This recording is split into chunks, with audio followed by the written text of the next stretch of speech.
Hey there, data enthusiasts and anyone who's ever used the internet. Let's talk about something as exciting as it sounds. Data regulation.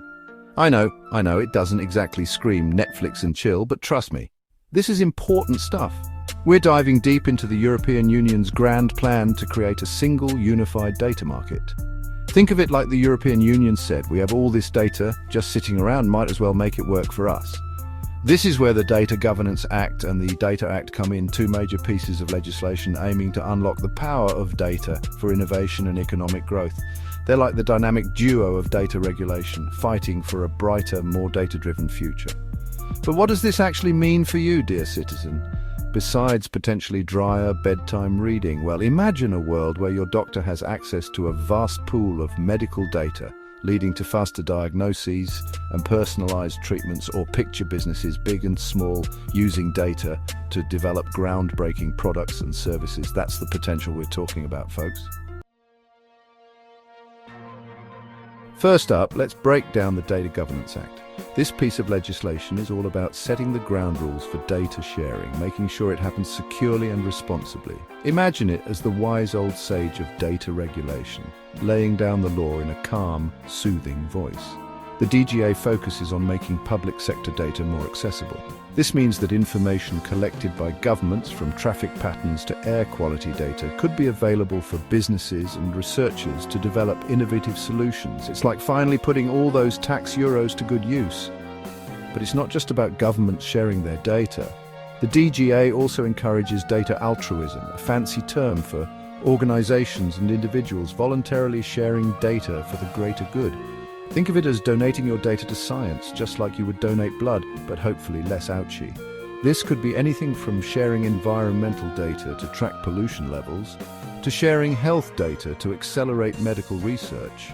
The DGA aims to make this process easier and more trustworthy, ensuring that data is used ethically and responsibly. Now, let's move on to the Data Act, the cooler, more rebellious sibling of the DGA. This act is all about shaking things up in the world of industrial data.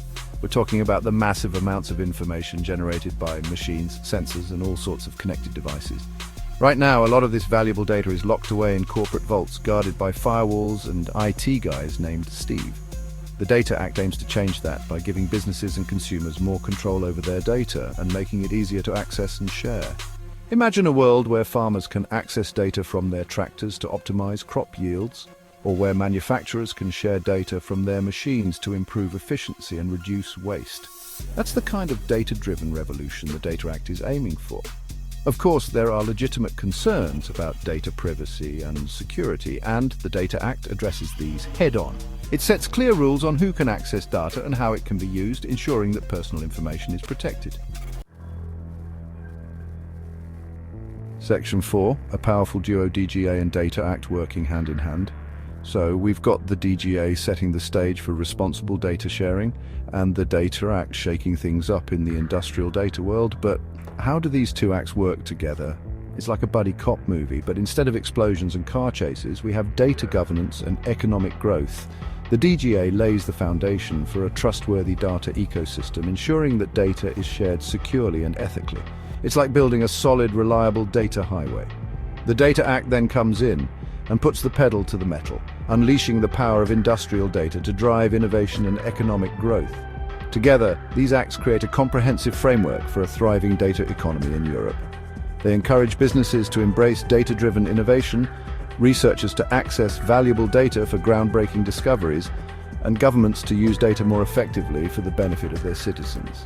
It's a win-win situation for everyone involved, except maybe for those IT guys named Steve who liked guarding their data vaults. But hey, progress waits for no man, not even a man named Steve. Section 5, Benefits and Conclusion, a data-driven future for Europe. So, there you have it, folks. The DGA and Data Act 2 seemingly dry pieces of legislation that could have a profound impact on our lives. We're talking about a future where data is used to tackle some of the world's most pressing challenges, from climate change to healthcare.